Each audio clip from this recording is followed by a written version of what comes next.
The Styrian Mountains are a haven for wildlife. But during final practice for the 2001 Austrian Grand Prix, the animals got a little too close for comfort, as a deer emerged from the forest and skipped across the track, and the Williams team immediately alerted Juan Pablo Montoya to the danger over the pit-to-car radio. We've seen a deer on the circuit. We believe it's somewhere on the circuit, so just come in cautiously, please. Oh, deer. Yeah, deer. Like a horse with horns. I know. Oh, dear. Unaware of Montoya's excellent puns, the track invader ran off through a gravel trap and escaped back into the woods. And Montoya would make the headlines again on race day, stealing the lead from reigning world champion Michael Schumacher at the start and holding off the charge of the formidable Ferrari until lap 15. Then, as the field blasted towards turn 2, Schumacher attempted to pass, but Montoya locked up and slid across the racing line into Schumacher's path. Through goes Barrichello, off goes Montoya, off goes Michael Schumacher, he's gone onto the gravel. That was silly actually, he should have let Michael go. Montoya would later retire with hydraulic failure, while Schumacher recovered to P3, before being gifted second place by Barrichello on the line, as David Coulthard won for McLaren. I was a little bit upset, obviously, because there was no way he could make that corner, and all he was trying to do is to take me with him out of the circuit. And I mean, he was lost anyway, and to do something to me, then I thought it wasn't really what he should have done, because I had to go into the grass. I couldn't turn in. I nearly hit him, so it wasn't ideal.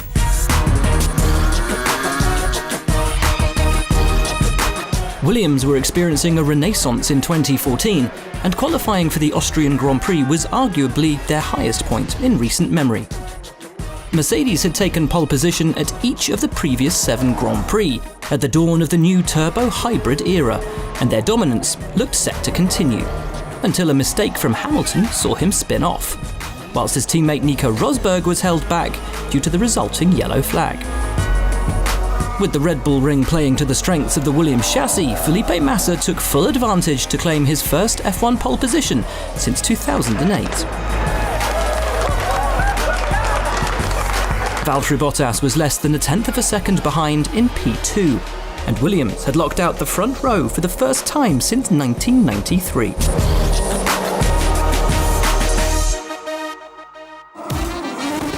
The 1987 Austrian Grand Prix is best remembered for having 3 starts, rather than the race itself. 26 competitors lined up shortly after 2:30 p.m, and the lights went green for the first time. And away they surge, good start for Piquet, good start for Mansell. But the Zach speed of Martin Brundle pivoted left and bounced off the barriers. The drivers behind took avoiding action, but with cars littering the pit straight, the race was red flagged. Thankfully, no one was injured, and those who had spare cars ran back to the pits to prepare for the restart. This time, Nigel Mansell in P2 suffered clutch problems and was slow away. The drivers behind missed him by mere millimeters before Mansell managed to get going. But it was too late for the midfield, Riccardo Patrese Brabham snapping to the right and flying through the air, as several cars collided behind. In the end, 10 drivers were involved in the pile-up, and the race was aborted once more.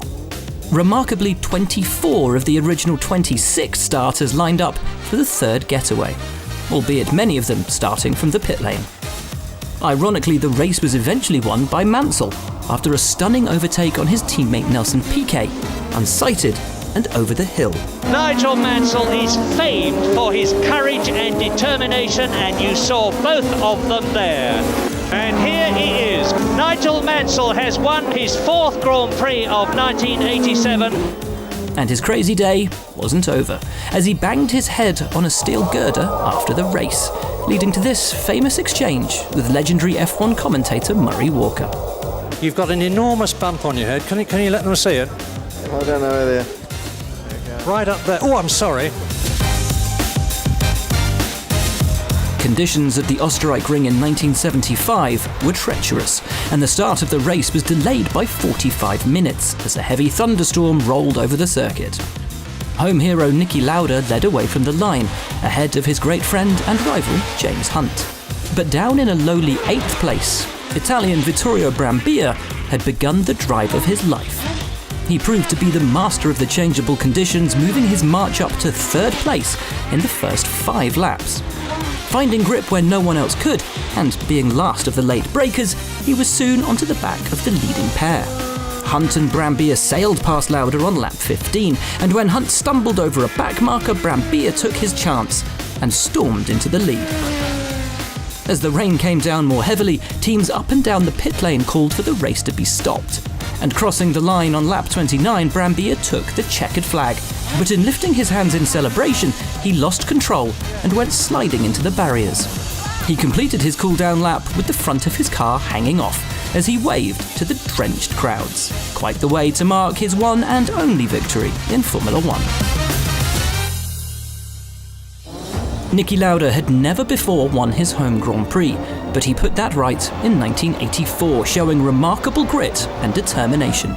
His McLaren teammate Alain Prost had led, but crashed out after hitting an oil slick at the Jockenrindt curve. And that is one of the McLarens, and that's Alain Prost. Before Lauda took the lead from Nelson Piquet's Brabham. Niki Lauda takes the lead in the Austrian, his own Grand Prix, and he's on his way. While driving to what looked like a certain victory, his gearbox broke, and he lost all but 3rd and 5th gear. And that Niki Lauda slowing down, he's got an arm went up there, Lauda is in trouble of some sort. But Lauda used all his guile and skill to nurse the stricken McLaren to the end of the race, and managed to maintain a high enough speed to keep a comfortable margin to Piquet and make history in his home country, and crucially regain the lead of the World Championship. Niki Lauda crosses the line, raises his hand, wins the Austrian Grand Prix.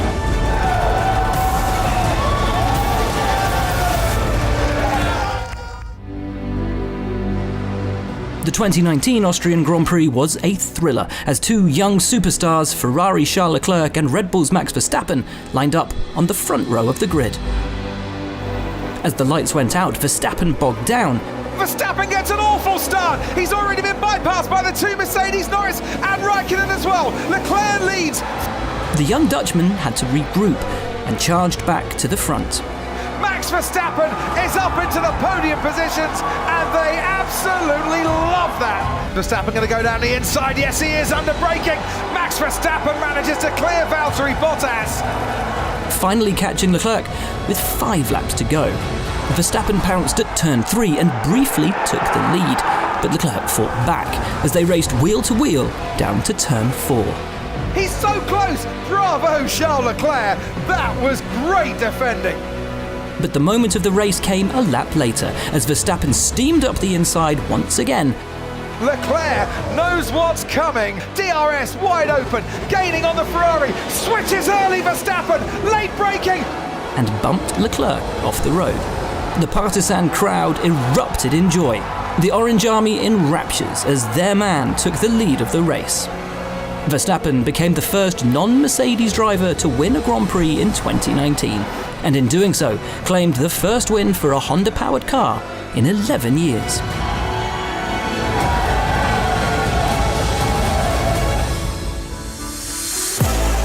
The most controversial moment in Austrian Grand Prix history came in 2002, when, having led comfortably from pole position for the majority of the race, Ferrari's Rubens Barrichello was given the order to let teammate and number 1 driver Michael Schumacher pass him for the win. Having just signed a new Ferrari contract, the Brazilian's loyalty was put to the test. He'd already forfeited 2nd place to Schumacher at the same race the previous season. Rubens, it's last lap. Let Michael pass for the championship. Let Michael pass for the championship. You were 2nd until the last corner, and then you pulled over to let Michael through. Why was that? The team has asked me to do that. But was now being asked to give away a Grand Prix victory at just the 6th round of the championship. As the Ferrari pit wall ignited into furious communication, Barrichello rounded the final corner of the race, backed off towards the line, and allowed Schumacher to take the checkered flag, causing the grandstands to erupt in a chorus of boos. Schumacher was clearly embarrassed and swapped places with the Brazilian on the top step of the podium, earning himself a fine in the process. Team orders weren't illegal, but they definitely weren't popular. Ross Rubens had won that race, hadn't he? Oh yes, Rubens won the race today, but in the interest of Ferrari and the Drivers' Championship, we've made the decision. I have to be honest to say now it was probably the wrong decision to win this race. Yes, I agree. But if I had the chance to turn it around, I would probably do. But I cannot now. The closest finish in Austrian Grand Prix history came in 1982, where Renault's Alain Prost had looked set to win before retiring with 5 laps to go. And that is Prost's car. The Renault is in flames. What incredible drama. Leaving the Lotus of Elio De Angelis and the Williams of Keke Rosberg to battle it out for what would be either driver's maiden Grand Prix victory. An epic battle ensued, with neither man giving any quarter to the other. Oh, and Rosberg coming in faster to the corner, he's giving it everything. What an exciting finish to the Grand Prix. Well, let's see. Rosberg right with De Angelis now. One of these two is going to win the Austrian Grand Prix. Rosberg's coming at him. He's going to finish side by side, and De Angelis has just held him. And over the line they were separated by just 0.05 seconds, less than half a car's length, following a fantastic duel.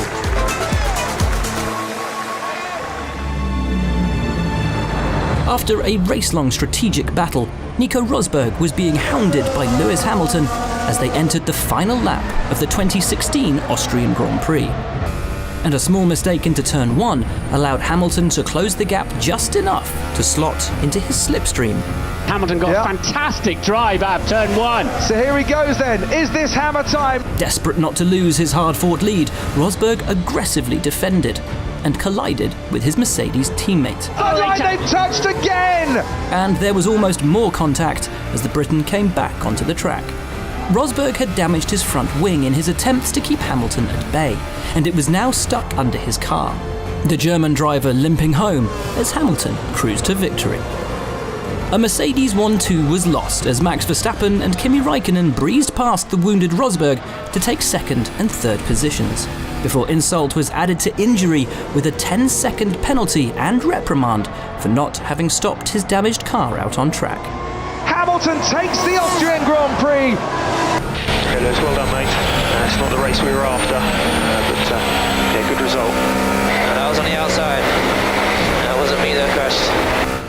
And despite boos from the crowd on the podium, Hamilton had no regrets. I don't feel it's controversial, really. He blocked the inside, and the only place I could go was down the outside. So I was on the racing line, and I went very wide, left him plenty of room. And as I started to turn, I was at the edge of the track. He collided with me. It was a bit of both. I mean, for one, I was struggling to slow the car. But anyways, I'm on the inside, and it's my position, and I have the corner, and I have the right to dictate the way.